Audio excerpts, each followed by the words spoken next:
Today I'll be talking about two measures of a process that probably haven't really been discussed so far. Maybe Markov order a little bit.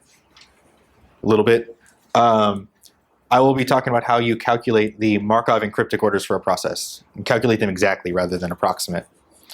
And we'll go through three different approaches to doing this, each one successively better in terms of computational performance and accuracy. And we'll detail what's lacking at each level and what's improved when we get to the next level. So just for background's sake, you all know what a process is already, but essentially it is a shift space endowed with a shift invariant measure, which is exactly what you've already learned. It's bi-infinite strings with probabilities attached. Just to solidify notation, we will denote blocks of symbols like this, where on the left side of the colon, we put the starting index of the block, and on the right side, we put the ending, but -1, because this is inclusive on the left and exclusive on the right. So standard interval notations. Closed left, open right. So we would denote a finite block this way with the two indices, but infinite blocks, the direction it's infinite on, we will leave off the indice. So this means start from -infinity and go all the way up to, but not including, -1. And similarly on the right, this means start at 2 and go all the way to infinity. Yeah? I'm afraid of getting lost in the next slides. What does mu stand for? Your process is Here? X and mu. It means a measure. Okay. Just standard measure theory stuff. This is the shift operator. That's subset of the full shift. Yeah. I tried to find the most succinct way of denoting what a process was, and Nick Travers and I thought that this was it. So, furthermore, for the duration of this talk, we will assume that the processes we look at are stationary, ergodic, and discrete. Discrete in both time and observed symbols, but the notion of Markov and cryptic orders doesn't quite hold in ergodic, but the algorithms we talk about will calculate a generalization of those properties in non-ergodic situations. And I don't believe the concept of stationarity really would make sense in the with Markov and cryptic orders. So this one is needed, but these ones can be relaxed somewhat, and the algorithms will still work for generalizations of those ideas. All right, so epsilon machines, you already know what those are, but if you don't, they are Mealy-type hidden Markov models that are minimal unifilar. Unifilar meaning that given a state and an output symbol, there's only one edge leaving on that output symbol. States are causal, meaning that they summarize the past as best as possible. They are the minimal sufficient statistic, and that's already said right there. So moving on. The Markov order of a process is the minimum length such that observing a block of that length, the probability of the next symbol upon observing the previous L symbols is equivalent to the probability of the next symbol upon seeing all the previous symbols. So instead of looking at the infinite past, if you only have to look at a length L past, the Markov order is the shortest length L past at which you still have equivalent predictive ability. And we can rewrite that using the causal states because they are the minimal sufficient statistic. And we can write it this way, that it's the smallest L such that the entropy over the Lth symbol, or the Lth state, conditioned on the previous L symbols is equal to 0. So given that you've seen L symbols, you know exactly what state you're in. Knowing exactly because the entropy is 0. Yeah? So why is it x from 0 to L instead of -L to 0? So because these processes are stationary, we can shift the index we call 0 anywhere we want. And writing it this way will make more sense when we define the cryptic order. So I shifted it over. And so the cryptic order, following on this definition, the cryptic order is the same equation except instead of this being a finite block, we consider it an infinite block. Now this might be a little weird. This definition says we saw L symbols and then the Lth state, and we know exactly what state that is. This one says, given that we see the entire future, at what point do we know exactly what state we're in?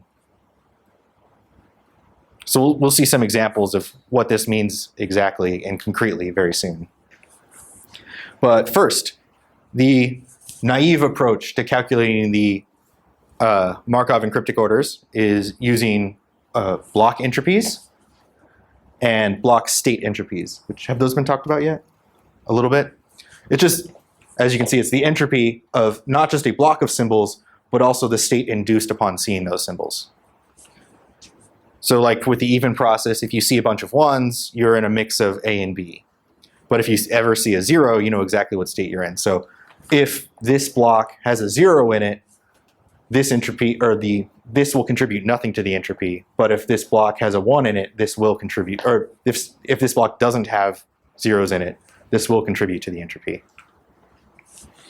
Okay, so if we plot block entropies for this process, the noisy random phase slip process, first, length 1 block entropies is some value, approximately 1. Length 2 is some other value here. Length 3, length 4, length 5. And we notice at length 5, the block entropy is exactly equal to E plus 5 times H mu. So it's exactly on this asymptote that we know it eventually limits to. And when we're exactly on that, that's the Markov order.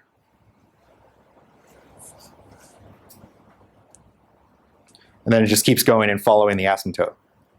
Similarly, if we start with the block state entropies, they start at C mu because this is nothing, and then we just have H of SL, which would just be the entropy over the states. And then we keep this going, and eventually what happens is the entropy from the states no longer contributes, and we're exactly on this asymptote, and we call that the cryptic order. So in this case, the cryptic order is 3. And then it follows the asymptote. Yeah? Are there any guarantees that the cryptic order exists? Yes. Exist, you mean by not infinite? Or? Yeah. So we do know if we have a unifilar model that is minimal in the sense, or if we have an asymptotically synchronizing model, which has that been defined? If in the limit of infinite pasts, you will know exactly what state you're in, then this curve will eventually limit to this one. That is, if we keep observing, yes? Doesn't it have to be less than or equal to R because that's when you know the Lth state by definition? Yes. It does have to be less than or equal to R in the case of asymptotically synchronizing machines. Oh, that's what you said, okay. Well, I hadn't said that yet, Okay. but if you have a model that is not asymptotically synchronizing, for example, a version of the even process where you duplicate both states and just have them go in a ring, so you don't know which state you're in exactly as you go through, because you have exact duplicates of the states. Like you can draw a period 2 process with 4 states. You go 0, 1, 0, 1, and you won't know exactly which phase you're in. If you have a machine that has that kind of property where you, no matter how much you see, you'll never know which phase of the machine you're in, then this curve will not hit this asymptote. There'll be a gap between them, a finite amount that we call the gauge information. Even if it's asymptotically synchronizing, the one curve, it might approach the other, but it doesn't mean you have a finite Markov or cryptic order. That's right. I'm not defining finite ones, but if you have asymptotically synchronizing, these two curves will approach this asymptote in the limit. For example, the even process never hits this asymptote exactly. You've already seen that, right? It gets close, but it never hits it exactly. And we'll see that means that the Markov order for the even process is infinite, which I believe you had a homework problem to do.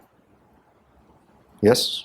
Yes. All right. So this is one approach to finding the cryptic and Markov orders of a process. but there are many problems with it. So let's look at the assumptions we made when we had to do this. First, we had to assume we knew E exactly, which isn't a big problem. We can get it exactly in many cases, whenever the forward and reverse machines are finite in size. But if one of them is not finite in size, we can't get E exactly, so drawing that asymptote to find out exactly when we synchronize to it will be more difficult. We assume we knew h mu exactly. Well, that one's relatively trivial. We can calculate that from any unifilar model. So this assumption is not a very particularly bad one. This one's a little bad because if the forward or reverse process is infinite, we can't get E exactly, but we can approximate it very well with the mixed state block entropy algorithm. This is a more important issue. We assumed we could differentiate exactly on the asymptote from less than machine precision away from the asymptote. This is a very practical concern. For the even process, that block state or the block entropy curve approaches exponentially to the asymptote, but it never is exactly on the asymptote. So eventually we'll get to a point where the distance between them is smaller than your computer can differentiate. And at that point, if you had an automated algorithm doing this, it would assume you were at the Markov order. It was some finite but large value. Whereas we know theoretically it's infinite. So this is an actual practical issue when we're calculating Markov orders. And furthermore, if R were infinite, we can't have our computer just continually grinding out block entropies trying to get closer and closer to this asymptote. It will never get there.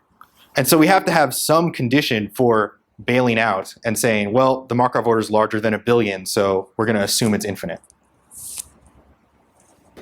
So these are the two biggest issues with this algorithm that I showed before, grinding out block entropies and block state entropies until they hit the asymptotes. One, again, figuring out exactly when we do hit the asymptote, and two, stopping when we know we won't hit the asymptote. And knowing we won't hit the asymptote is a difficult problem, or could be, potentially, if it weren't for the stuff we're going to talk about next. So the first hint that there's a very simple solution to this problem is, let's take that machine we just had before, same one that's here. And instead of these 1/2s here and here and here and here, let's replace those with P and Q. So now we're letting any probability go this way and this way, say 90%, 10%, and this one could be 40%, 60%. We don't know. Any P and Q. And if we sample those P's and Q's at random and plot the block entropy and the block state entropies, we end up with this. This is actually minus the entropy rate of that particular set of P's and Q's. So we know they limit to E plus L H mu. So if we subtract out that asymptote, we know they should go to 0. And we see they do. In fact, no matter which P and Q we choose, the block entropies hit the asymptote at 5, and the block state entropies hit their asymptote at 3. So that tells us, or at least strongly suggests, that the Markov encryptic orders of this noisy random facelet process are independent of which P and Q we put on here. So they only depend on the structure of the epsilon machine, not the transition probabilities. Now, it does make a difference if, say, P was 0, then we would always just loop here. So it's not absolutely any P or Q, it's any P or Q that does not change the structure of what the epsilon machine is, the epsilon machine being minimal. So we can't set this 0 and this 1 and still call it an epsilon machine, because the epsilon machine is actually just the single state that always outputs 0. But so long as you don't hit one of these points where either a symmetry or setting the value kills an edge, as long as the topology of the epsilon machine stays the same, the Markov encryptic orders will be the same. So they really depend on the epsilon machine topology, not the actual process. Even if it's really, really close to 0, If something, it's okay. Right. If this was, say, 10 to the minus 6, and this was 1 minus 10 to the minus 6, you might get very close. See, some of these are a lot closer to the asymptote here at length 4 than others. You'll get really close, but you won't actually be at 0 here, unless you either go out there or you've changed the structure of this by changing the probabilities. Okay, so like I said, the Markov encryptic orders are independent of the probabilities. and therefore they only depend on the topology. So now let's focus on topologies and what those tell us about the machines. And we're going to switch to a different machine because this one's a little large. And we're going to look at this one over here. And what we're going to do, just for the sake of argument, is we're going to consider all words that can be seen by this process. So the first word we can see would start with a 0. Let's go in lexicographical order. So we could observe a 0. Or, well, we could be in any state of this machine. Before we've seen anything, we don't know what state we're in. We could be in A, B, C, or D. But then if we observe a 0, let's see, A on a 0 goes to B goes to C, and C goes to D. So after observing a 0, we have to be in B, C, or D. B, C, or D. Then if we observe another 0, B goes to C, C goes to D, D can't observe a 0. So now we're in either C or D. And if we observe another 0, we know we're in state D. All right, but what if instead of seeing a 0 at the end, we had seen a 1? Well, then D goes to A on a 1, and we're still in a single state there. And we can keep doing this. So 0, 1. Well, after observing a 1 here instead of a 0, D goes to A and B goes to A. And we know we're in state A because C cannot observe a 1. And we continue doing this, listing out in lexicographical order all words we can observe. And there are others that can't be observed that are length 3. For example, you can't see a 1, 1, 1 or anything like that. But these are the ones that can be seen. And now let's recall the Markov order criteria that we had before. It was the smallest L such that this is true. And remember I said this is true only if there's no entropy left in what state we're in after L symbols. So that's what conditional entropy being 0 means. It means there's only one possible S given a word. So let's consider words of length 0. Words of length 0, we could be in any state. We haven't seen a symbol to narrow us down yet. If we consider words of length 1, well, after observing a 0, we're in 3 possible states, but after observing a 1, we're only in 1 possible state. So conditioned on a 1, we know that this is A, but conditioned on a 0, this could be B, C, or D with some probability. So this conditional entropy is not 0 yet. Then we keep going, still not 0. But after seeing length 3 words, we know we're in D, A, B, C, or A, depending on what that word was. But you give me any length 3 word, I can tell you exactly what state the machine is in, and therefore this is 0. And so we know the Markov order is 3. Now to figure out the cryptic orders, remember the criteria for the cryptic orders is we drop this having only seen up to the state we're considering, and we can see the infinite future. That means starting here, I can see exactly what words are going on, I just don't know necessarily what state I'm in. But being able to see into the future means I know exactly which paths I can start down that will actually continue going. I know I can't, if I'm going to see a 0, 0, 0, I can't start in B because this path dies here. And I know if I'm going to see 0, 0, 0, I can't start in D or C. I have to start in A. So conditioning on what word I'm going to see going forward will limit what states I can start in. Does that make sense? And so if we highlight the paths that are valid here, for example here, if I know I'm going to see 0, 1, 0, I could start in state A and go A, B, A, B, or I can start in state C and go C, D, A, B. But I can't start in B and I can't start in D. So if we consider just these paths that can actually be, or if I consider just the states at any point that are actually on the paths that can observe this word and get rid of the rest, then we play the same game we did before and we consider length 0 ones. Well, there's still entropy here, here, and here. And we go one more, there's still entropy here. But then we go here, We can only be in state C, only in state D, only in state A, only in state B, only in state B. So the cryptic order is 2. All right? So this gives us a nicer method to calculate the Markov and cryptic orders, but it still has some problems.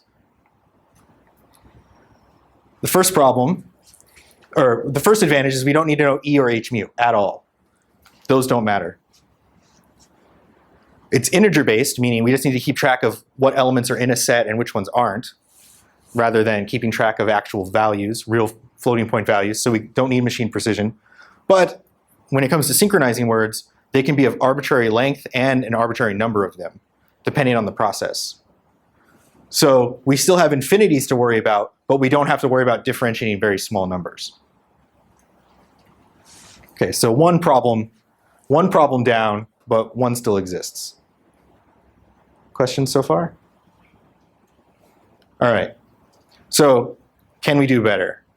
Yes. And the idea is, instead of enumerating synchronizing words like we did before, we can encapsulate them all in an automata. And so let's start with that thing we had before. Did you have a question? Or? Oh, okay. We start with the machine we had before.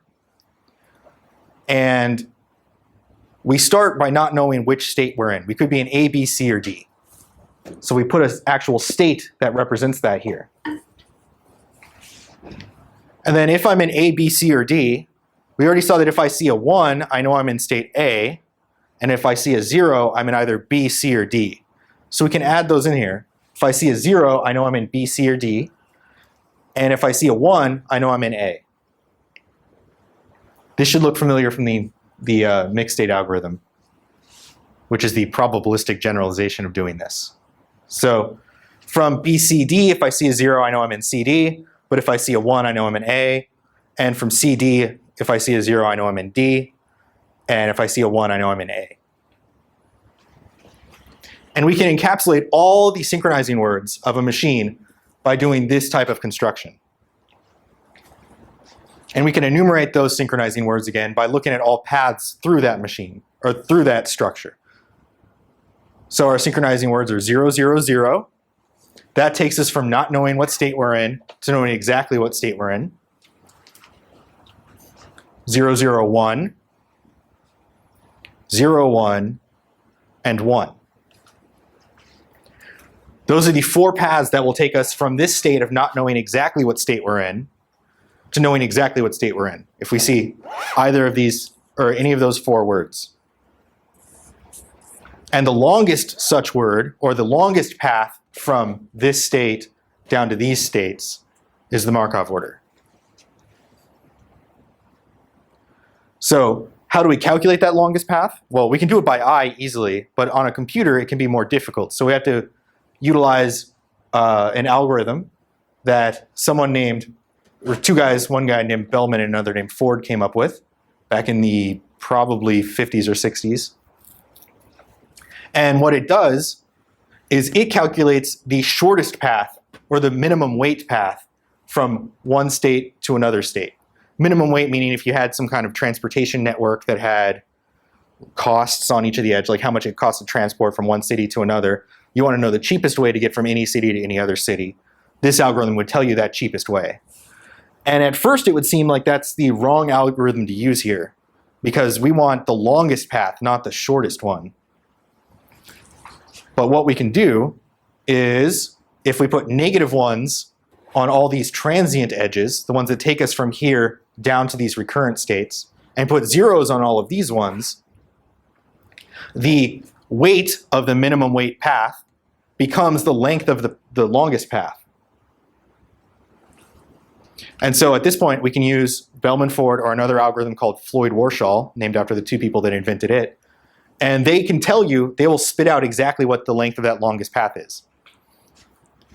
And the nice thing about them is, well, we'll see in just a moment, actually. So the minimum weight path from A, B, C, D down to A or B or C or D. And notice it doesn't matter which of these states we picked. If we wanted the longest path from A, B, C, D to C, or the minimum weight one, it would be equivalent to B or A or D, because moving between these states costs 0. So from an algorithmic point of view, we can just say this one and whichever state we called A here, and that's equivalent to the longest, or that will still tell you the minimum weight path. So if I had chosen D instead, the minimum weight path would be -1, -1, -1, and then a 0 to get to A.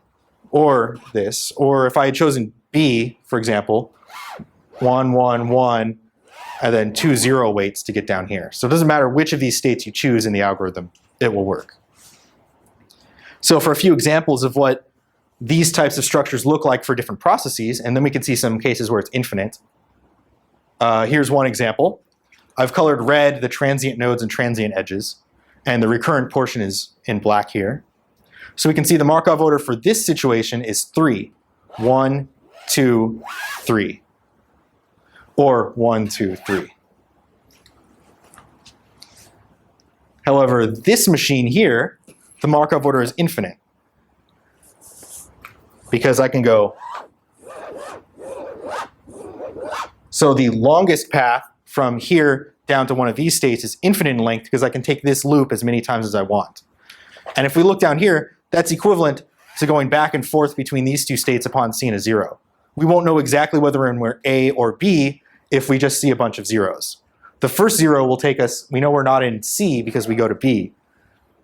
But if we had been in B, we would have gone to A, and if we were in A, we would have gone to B. And after that point, all zeros just cycle us between A and B, never actually synchronizing us to the machine. And so we never know exactly what state we're in if we only see zeros. Similar to the even process, where if all we see are 1s, we don't know whether we're in state A or B.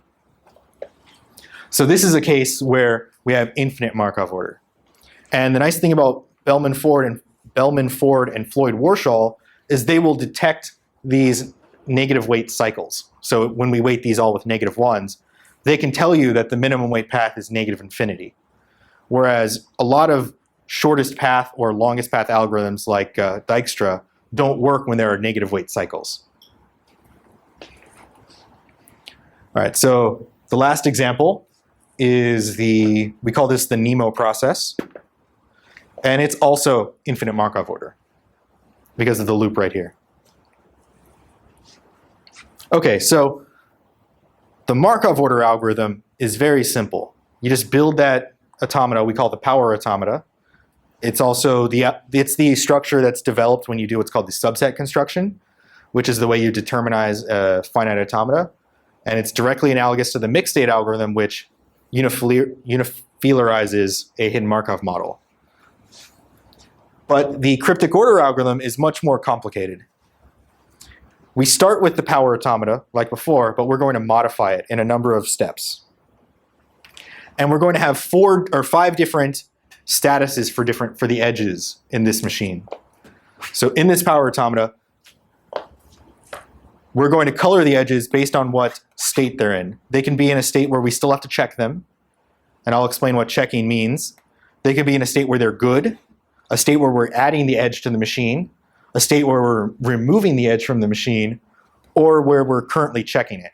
So as we step through here, we'll color the edges different colors. First thing we're going to do is set all the recurrent edges to good. So we don't need to check them. They're fine as is. But now let's consider this edge. Let's check this edge.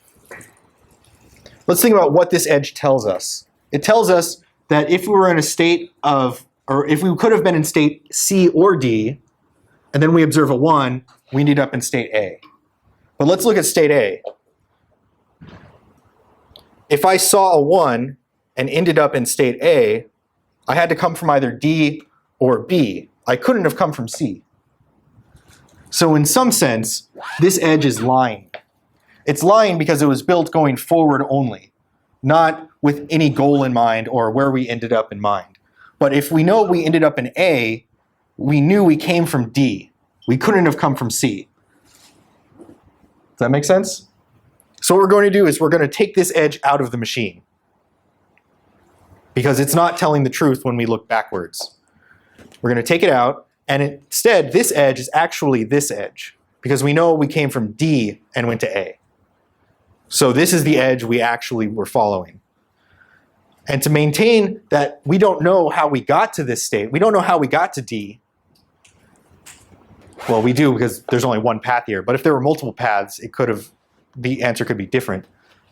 So to maintain the fact that we don't know how we got to D, at least right away, we have to take this edge that went into CD and put it down going here. So that means we went A, B, C, D, B, C, D, D, A, rather than A, B, C, D, B, C, D, C, D, A. All we're doing is we're getting rid of this C, but trying to maintain as much of that path as possible still.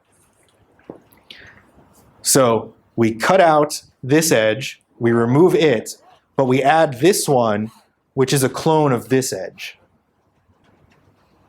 Okay. So now our machine looks like this. So let's check another edge. This one. Well, if I got to D on a 0, I had to have come from C. I couldn't have come from D. So we're going to do the exact same thing.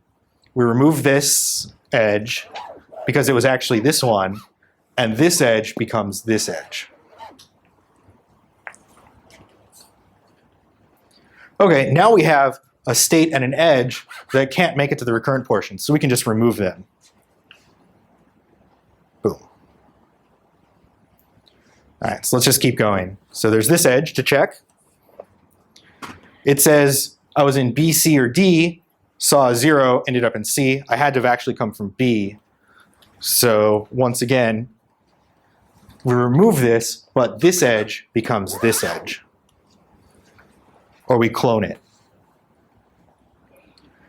Okay, let's check this edge now. Well, I had to have actually come from A, right? So we can take that out. And this time, there are no edges that get us to this state.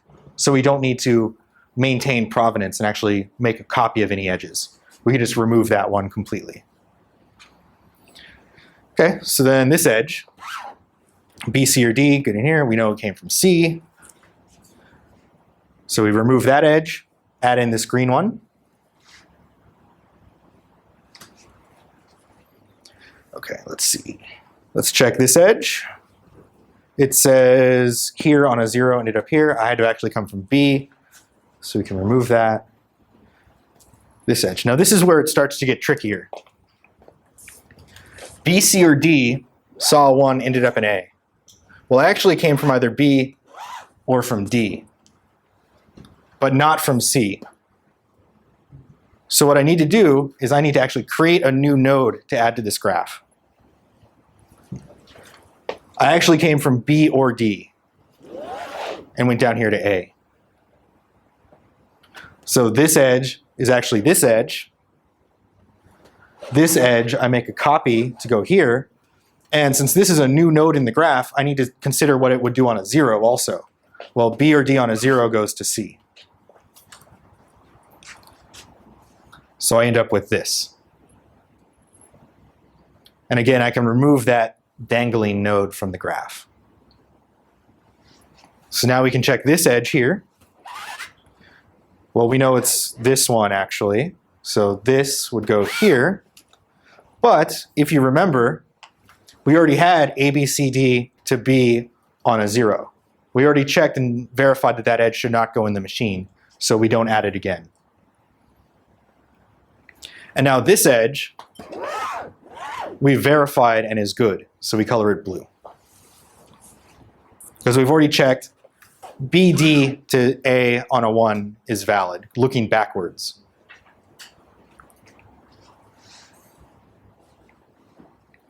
Continuing on, ABCD to B or to A on a 1, I had to actually come from B or D, which we already have. That's this edge right here.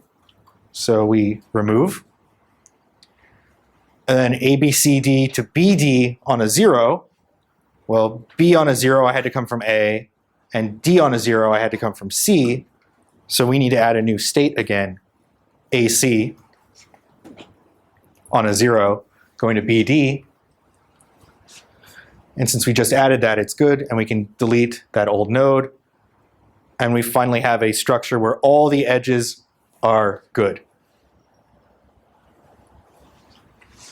Complicated, yes. So I'm just curious, what's the order that you processed in? You can choose any order you want. In Campy, the order we use is actually, we use the edges that are connected to the recurrent component first, because that ends up leaving dangling states more quickly, so we can remove them and do less processing overall.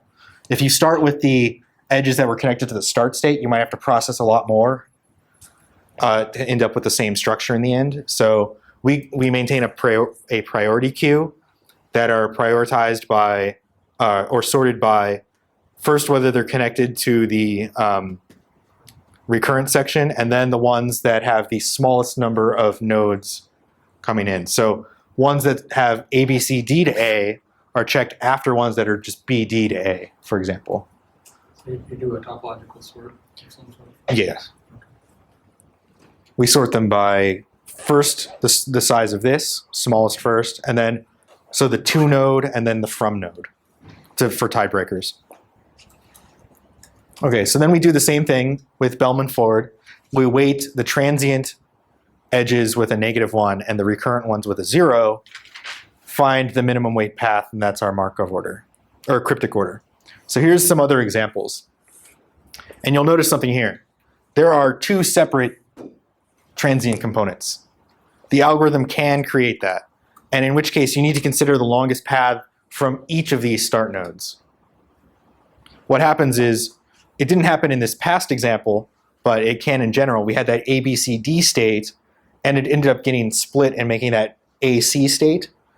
Well, sometimes when you do that, there are other connections outgoing from that state that also need their own thing. So both of these were split from an A, B, C, D state. One on a 1 and one on a 0. And so in this case, the cryptic order is 2 because we have a length 2 path right here. This is that same machine we saw earlier that had a Markov order of 3. This one, however, is the machine that had an infinite Markov order. We see it now has a finite cryptic order of 2. And that's because eventually, after we see a lot of 0s and 1s, or a lot of 0s, we might see a 1. And once we see that 1, we knew we were in state B. And before we were in state B, we were in state A. And before A, we were in B, going back and forth and back and forth. But we might have then seen a 0, 1 to start with. And we don't know whether it was this 0, 1 or this 0, 1. And so we end up with a cryptic order of 2. We do know that eventually the longest words we can see are a bunch of 0s. And then if we eventually see a 1, we know we were here. We can easily backtrack that 1 and a bunch of the 0s, but if we had started and we saw 1, 0, blah, blah, blah, blah, blah, this part can't be retrodicted, as we call it. All 0s we can retrodict because 0, 0, 0, 0. Well, we can't retrodict this 0, which is this edge. But we might have seen a 1 before that, and we can't retrodict either that either. Even though that would have led to a finite Markov order, or not finite Markov order, but a finite synchronizing word. If it starts with a 0 or a 1, 0, we know that if we go back quite a bit,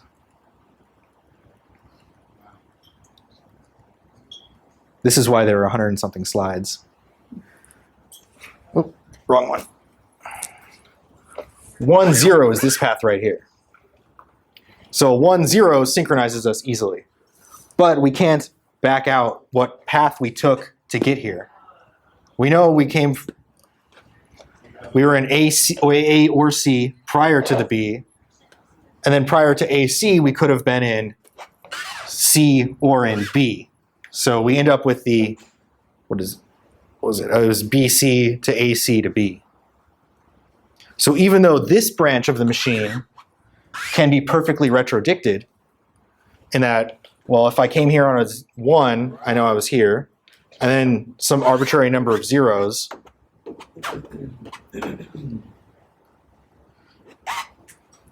will take me back. But this path cannot be retrodicted. So if we jump forward again through all of these, our last example, and I'll do this one on the board, when we originally saw it as the Markov order of the power automata, we had ABC with a self loop on a 0 and then a 1 going down here. So we went from a very small transient structure of just a single node and 2 edges to a larger one with 3 nodes and 4 edges. So let me work out that really quick. And you said this part of the board is good? But there's no good chalk. Okay, so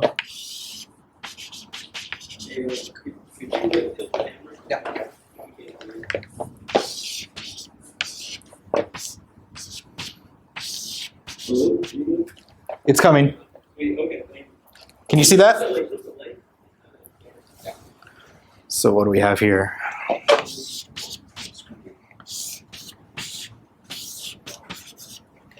Can you see that? Yeah, better thing. Okay, and then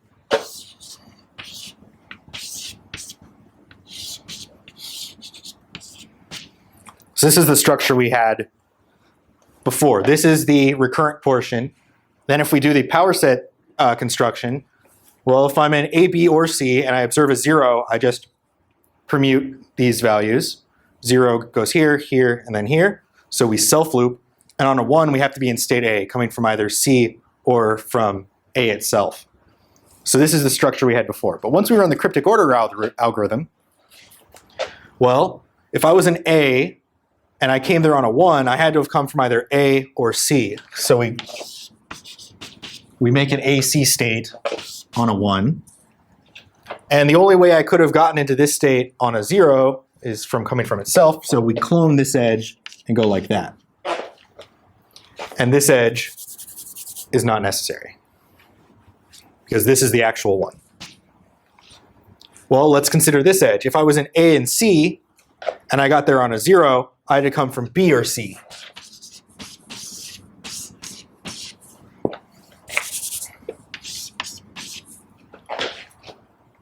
So far, so good? And if I'm in B and C and I got there from a 0, I had to come from A or B.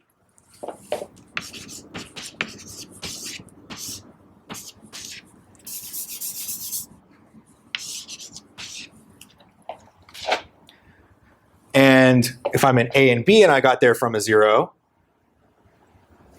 I had to come from A or C. And we already considered the edge and went ABC to AC, so we don't add that back in. Now this is a disconnected component. We get rid of it entirely, and we're left with what's on the screen there.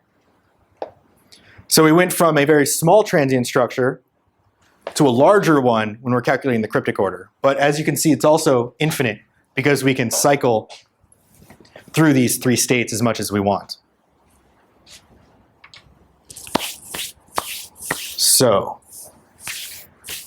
that's how the cryptic order is calculated. You'll have some homework problems where we already have the code that will generate this graph for you, but you will then run that code to see the structure that results from a number of processes, and you'll find the longest path yourself. John. So this is an example of finite cryptic but infinite Markov. Did I get that? This one is infinite cryptic, infinite Markov. Oh, okay. Finite is this one. Right. This one was infinite Markov, finite cryptic. Okay. In fact, it's cryptic 2, infinite Markov. Question on it. Yeah. So what about the infinite length of zeros future? You wouldn't know which state you were in if you saw that future? Well, See what I'm saying? Yes. That occurs with probability 0, so it is irrelevant. Okay. So those are 3 examples. So where are we now? We need to know the structure of the epsilon machine, but not the transition probabilities. We don't need any information theoretic properties of the time series. We don't need to know the excess entropy. We don't need to know the entropy rate, anything like that. It's integer based in that we only have to worry about sets and transitions, not probabilities, no floating point values anywhere. And we encapsulate an infinite number of synchronizing words into a finite structure that has loops. So we don't have to worry about infinitely sized sets either. So we've gone from something that required floating point values, comparisons of floating point values. So we needed exact floating point values. Then we needed to compare floating point values. And we potentially had to grind our computer for an infinite amount of time. Now, we don't need to know those floating point values. We don't need to compare floating point values. And we don't have to grind for an infinite amount of time because we end up with finite structures with a finite number of edges to check.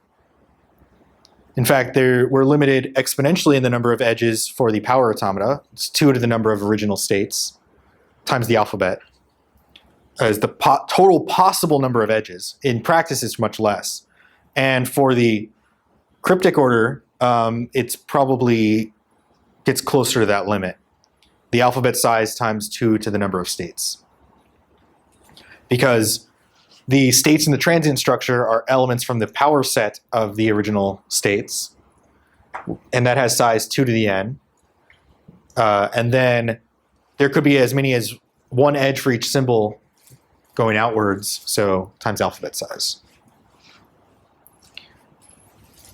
So, and then lastly, we use Bellman-Ford or Floyd-Warshall to calculate the longest path, and those detect cycles efficiently. So if we have an infinite Markov order or cryptic order, these algorithms will tell us, whereas doing so by hand is relatively difficult. So, last thing I did was we can look at all possible 6-state epsilon machines with a binary alphabet and calculate their Markov and cryptic order cryptic orders using these algorithms. And then we can plot that pair. So for example, if we had a machine with Markov order 5, Markov order 4, cryptic order 4, we would put a dot here. And the size of these dots is equal to the number of machines with that pair of values. So the first thing to notice is that almost all the machines are infinite Markov, infinite cryptic. At least by the time we get to 6-state machines.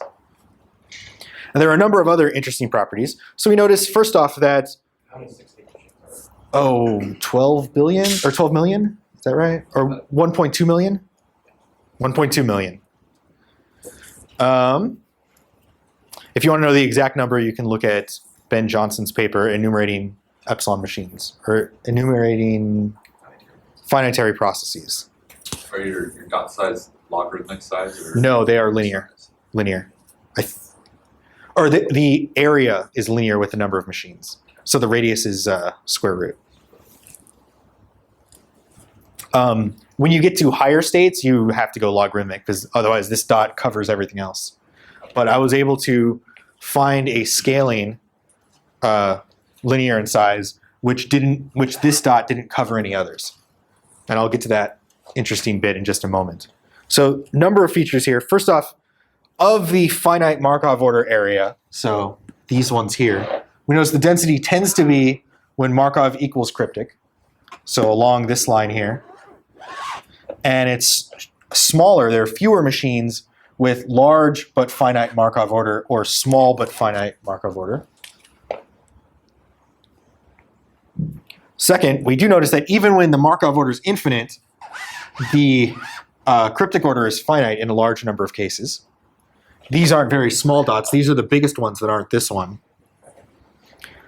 Furthermore, there are areas, for example, right here, here, here, here, here, here, here, where there are no machines here.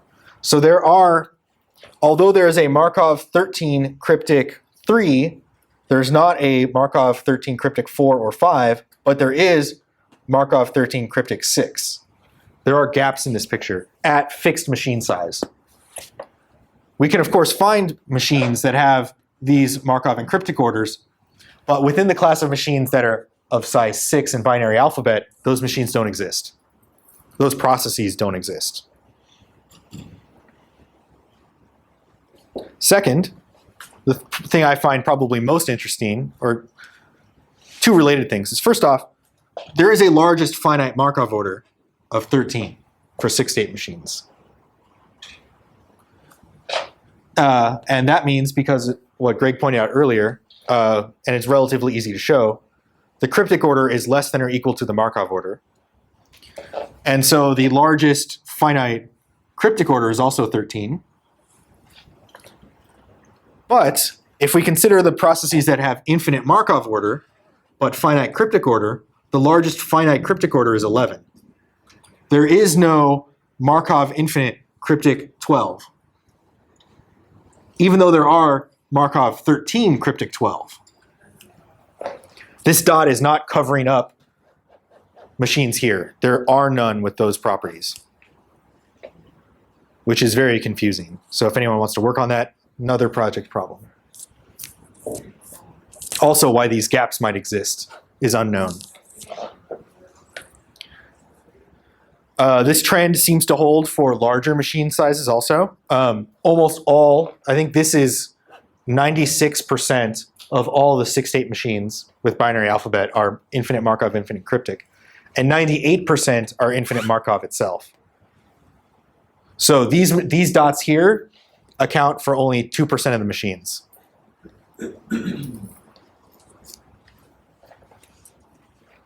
I think that's actually about it. We're a little early, so questions?